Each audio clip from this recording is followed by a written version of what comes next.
ஏசாயா அதிகாரம் 25. கர்த்தாவே, நீரே என் தேவன். உம்மை உயர்த்தி உமது நாமத்தை துதிப்பேன். நீர் அதிசயமானவைகளை செய்தீர். உமது பூர்வ ஆலோசனைகள் சத்தியமும் உறுதியுமானவைகள். நீர் நகரத்தை மண்மேடும் அரணான பட்டணத்தை பாழுமாக்கினீர். அந்நியரின் ராஜதானியை ஊராயிராதபடிக்கும் என்றைக்கும் கட்டப்படாதபடிக்கும் செய்தீர். ஆகையால் பலத்த ஜனங்கள் உம்மை மகிமைப்படுத்துவார்கள். கொடூரமான ஜாதிகளின் நகரம் உமக்கு பயப்படும்.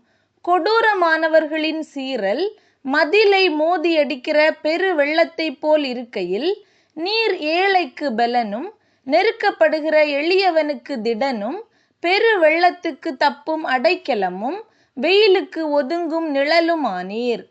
வறட்சியான இடத்தின் காங்கை மேகத்தினால் தணிவது போல் அந்நியரின் மும்முரத்தை தணிய பண்ணுவீர்.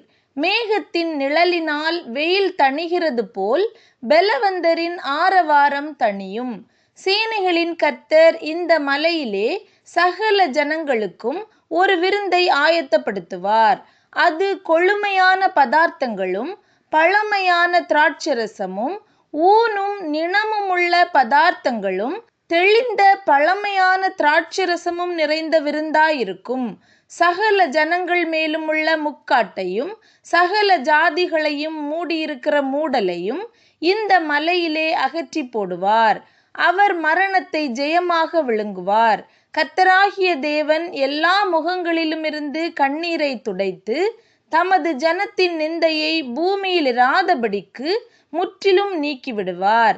கர்த்தரே இதை சொன்னார். அக்காலத்திலே, இதோ, இவரே நம்முடைய தேவன். இவருக்காக காத்திருந்தோம். இவர் நம்மை இரட்சிப்பார். இவரே கர்த்தர். இவருக்காக காத்திருந்தோம். இவருடைய இரட்சிப்பினால் களிகூர்ந்து மகிழுவோம் என்று சொல்லப்படும்.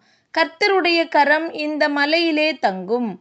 கூளம் எருக்களத்தில் மிதிக்கப்படுவது போல மோவாப் அவர் கீழ் மிதிக்கப்பட்டு போம். நீந்துகிறவன் நீந்துவதற்காக தன் கைகளை விரிப்பது போல் அவர் தமது கைகளை அவர்கள் நடுவிலே விரித்து அவர்கள் பெருமையையும் அவர்கள் கைகளின் சதி சற்பனைகளையும் தாழ்த்தி விடுவார். அவர் உன் மதில்களுடைய உயர்ந்த அரணை கீழே தள்ளி தாழ்த்தி தரையிலே தூளாக அழிப்பார்.